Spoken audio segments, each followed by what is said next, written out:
ესე იგი ოფიციალური ძალადობრივი დაჯგუფება შეიქმნა, რომელმაც შეიძლება ანგარიში გაგვისწოროს იმის გამო, რომ არასაკმარისად მორალურად მოვეჩვენოთ და მინდა იცოდეს შსს-მ აფრთხილებ, რომ აი მაგალითად მე ყველაფერს გავაკეთებ აუცილებელი მოგერიების ფარგლებში და გართულებული ვარ ასე მოიქცევიან სხვა მოქალაქეებიც.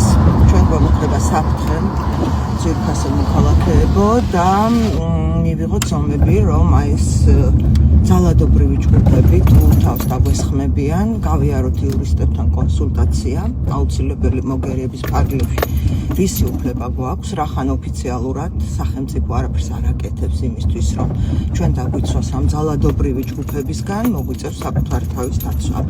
ამიტომ მე შევისწავლე ამ საკითხს, რისი გაკეთება შემიძლია აუცილებელი მოგერიების და თავდაცვის ფარგლებში და ვეცდები ვიყო მზად იმისთვის, თუ აი ეს რაღაცა ძალადობრივი დაჯგუფება არასაკმარისად პეტაკად ჩამთვლის მაგალითად და დააპირებს, რომ ანგარიში გამისწოროს.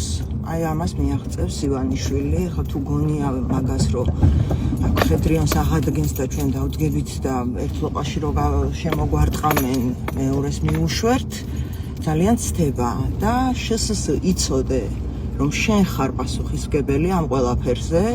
ნებისმიერ ადამიანს რომ თავს დაესხმებიან ამის მერე, შენ იქნები პასუხისმგებელი და წინასწარ უნდა ვთქვათ, რომ არც ამ სასამართლო არ აქვთ, მაგრამ სასამართლოზე მაინც გამოგვადგეს მერე. მე შევისწავლი აი ამ ტიპების სახეებს ყველას და სიახლოვეს ოდესმე თუ მომეკარება ვინმე, მივიღებ თავდაცვის ზომებს, აუცილებელი თავდაცვის ზომებს, როგორ ამას გადავწყვეტ იურისტებთან კონსულტაციის შემდეგ და მოკლედ იგივეს მოგიწოდებთ ყველას.